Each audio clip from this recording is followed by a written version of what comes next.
Welcome to Rise and Shine, your daily business tech boost with me, Charly Leetham.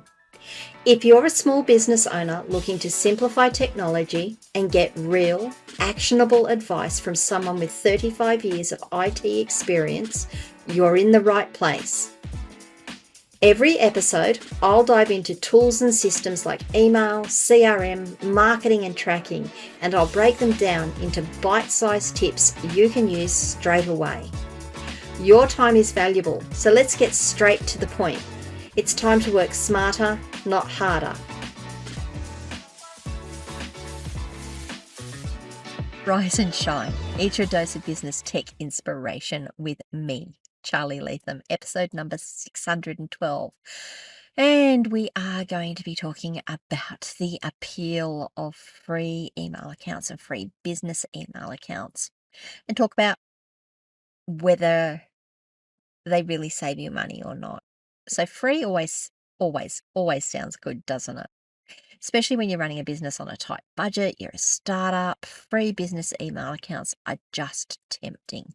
Why pay when you can get email for nothing?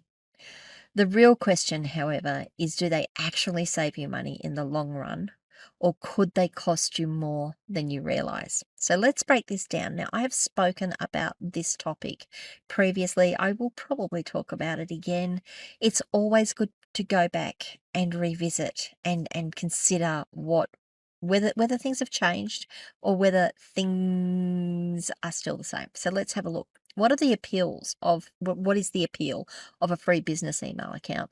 And not just a free business email account, a free email account. I see a lot of people using free email accounts. The first appeal, as I highlighted, is the cost savings. For new businesses, and for some of us existing businesses, every dollar counts. In fact, no, for businesses, every dollar counts. You need to spend your money wisely. You need to be strategic in where you put the money that you invest into your business. That means that when you get the option to use a free email account, free email, it looks like a quick win. You can communicate without adding another expense. They're easy to set up with free providers like Gmail or Outlook. So like I was saying, that's why I used free email, not free business email, because when you go to Gmail or Outlook and you take their free services, that's not business email. You are using their service and you're using essentially what they class as personal accounts to run your business with. It's simple, a few clicks and you're up and running. No need to hire IT staff or worry about the service. It all happens. And you know what? Those services are really reliable, except you get a Gmail account or at gmail.com or an at outlook.com or hotmail.com or live.com, whatever it is. There's no need for IT management or server costs, so free providers handle the infrastructure. You don't have to worry about updates, patches, or keeping things running. You just go and get it, and it runs. Every now and again, something ends up in spam, and you pull it out, and you're good to go. In fact, speaking on spam, they look after all of that for you. You don't have to worry about your spam filters. You don't have to worry about the spam filter going haywire and then you having to fix it. If it goes haywire, they get to fix it. It provides access to basic tools for communication. At the end of the day, free email still lets you send and receive messages, share attachments, and do all your basics. So the popular perception there, and I know that's changing, but the popular perception is that free is good enough. Many entrepreneurs, many small business owners think if this works, then why should we be paying for something? I tend to agree. That is one of the things that I look at when I'm looking at my options. This is free. Why would I spend money on something if this is free? There are things that you have to consider to trade off against that question, though. There are some hidden costs to it. Now, one of the hidden costs that I have here is the lack of professionalism with generic addresses. When you have your business at gmail.com or your business at outlook.com, it doesn't carry the same weight as Charly at askcharlyleetham or support at askcharlyleetham.com. It can look unpolished. I'm going to say it looks untrustworthy. I cannot tell you the number of times I get messages in from oh, we've got a gmail.com account, and I'm looking at it going, well, are you even remotely serious about running your business? If you can't go and get yourself a domain name and put email on your domain name, are you even remotely serious about your business? If I do business with you, what is the cost to my business?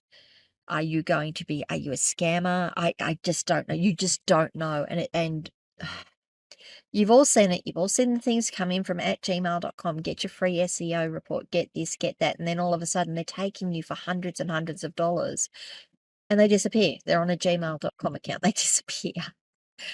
Limited storage features and customization. So this is less of an issue when you're looking at like Gmail and Outlook, but there are some limitations on those accounts as well. Free accounts can often cap your storage amounts, limit your features, restrict how you can customize settings. That can slow down you as your business grows.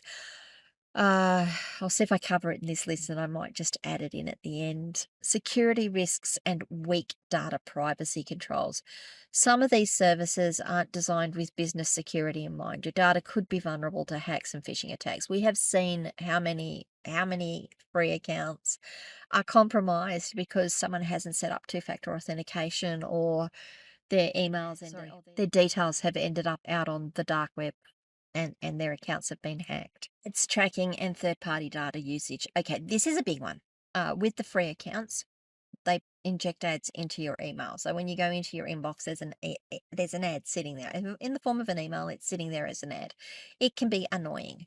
More annoying to me is that they actually, because you are the product. If it's free, you are the product. Just understand that if you're using a free service, typically you are the product. They're using everything that you're doing to track, to analyze, to improve. Yes, they use it to improve their services. Sometimes they sell that information off to third parties. You are the product. They're taking your labor, your input, and using it to build their own product. So that's how they make their money on these free products is they put ads in and they take data that you give them. Now, yes, there are limitations around this sort of data they can take, but there's a lot of information that you're giving them for free. And you might be okay with that, and that's okay, but you've got to understand that that's where that's at. Downtime or lack of support when problems arise. Oh, this is a big one. With free email, if something goes wrong, you're on your own. Paid services often come with customer support and uptime guarantees. If you forget your password on your Gmail account, gmail.com account, how hard is it to retrieve? It's relatively hard. If you don't have access to your backup methods, if something goes wrong, there's no support. You go to the community forums and you hope and pray someone can help you out. If your email's not going through, they go, oh, well, best efforts, we can't help you. Now, the other thing that I haven't put in here, on top of all of those things that I've spoken about, you can't use that gmail.com account or that outlook.com account to run your marketing through things like MailChimp or MailerLite or ActiveCampaign or what was the one I had the other day? It's gone. I've lost it. It's fine. But you can't use it because to be able to send email out of those systems, and I've got episodes on this, you need to be able to verify that that domain can send email on behalf, or that app can send email on behalf of that domain. You don't have access to the systems to allow you to do that.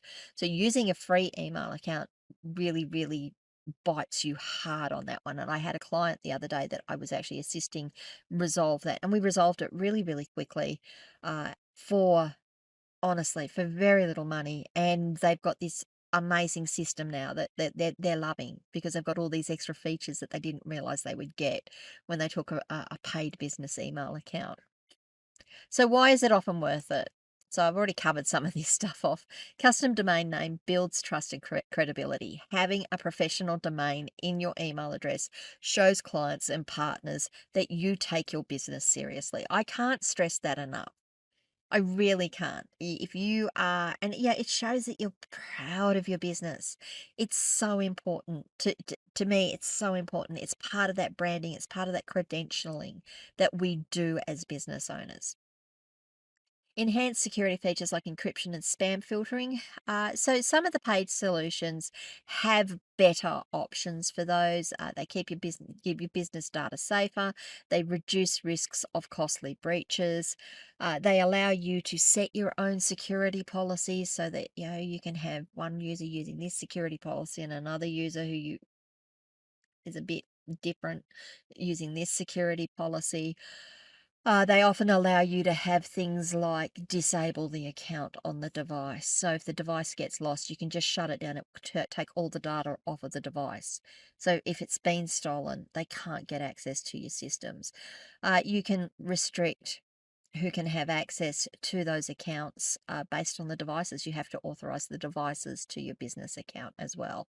Well, you can do. You don't have to, but you can do. You've got all these extra security features available to you. Scalability as your business and your team grows. As you add more employees or subcontractors, team members, paid email makes it easy to manage the accounts, permissions, and workflows. You don't have to have a set of individual Gmail accounts. You're like, oh, I don't have access to that one, or they've changed their password, or they've set two-factor authentication and I can't get into it. And now they're no longer working for me, but I need to get into that account. With the paid system, you have the admin access. You can override a lot of these things. Yes, they're not easy to do, but you can override a lot of these things so that if someone leaves, if someone just disappears on you, you can get access to that data because it's your data.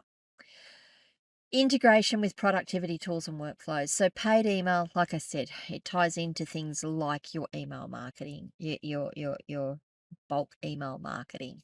It ties into calendars, project management tools, cloud storage, and it makes your collaboration that much easier. You don't have to jump through hoops and hold your tongue in one way and stand on one foot to make things happen. And the last one is the support and guaranteed uptime. If email is mission critical, and for most of us, email is mission critical, having 24/7 support and guaranteed uptime is well worth the investment. There are any number of options available to you too, and that's the thing to remember is don't just look at the two big ones, Google and Microsoft, and say, well, they're the ones we can use. There's a couple of others out there. They give you slightly less in terms of resources, but they also charge you less per month. So as a starting out thing, you can go with a smaller account and then maybe up up up it upgrade it. That's the word I'm looking for. So you've got some real options out there. So do free business email accounts really save you money? Maybe they do in the short term, but when you factor in all of those things I've spoken about, the professionalism, the security, the lost opportunities and productivity, they can actually cost you more in the long run. Paid business email is one of those small investments, and it is a small investment in this whole scheme of your business that delivers outsized value. Think of it this way. Email is often the first impression your business makes, so make sure it says the right thing about your business. Alrighty, guys, what do you think? Have I said something here you disagree with? Have I said something that's made you ask more questions than I've answered? Is there something you want to share with me about your experience in doing all of this? I would love to hear from you, please. You can do that by joining my community, askcharlyleetham.locals.com. It's designed for business owners to have these types of conversation. You can leave comments wherever you are watching or listening to these videos. I will respond to them eventually. If this video has been useful to you, I would really appreciate it if you'd share it with a friend and hit the like button because the algorithm goes, oh, that was a good one. People are liking it. And if you haven't already done so, please do subscribe to the channel and ring the notification bell to find out when I drop more content. And I will see you in another one of these episodes the day after tomorrow. Bye.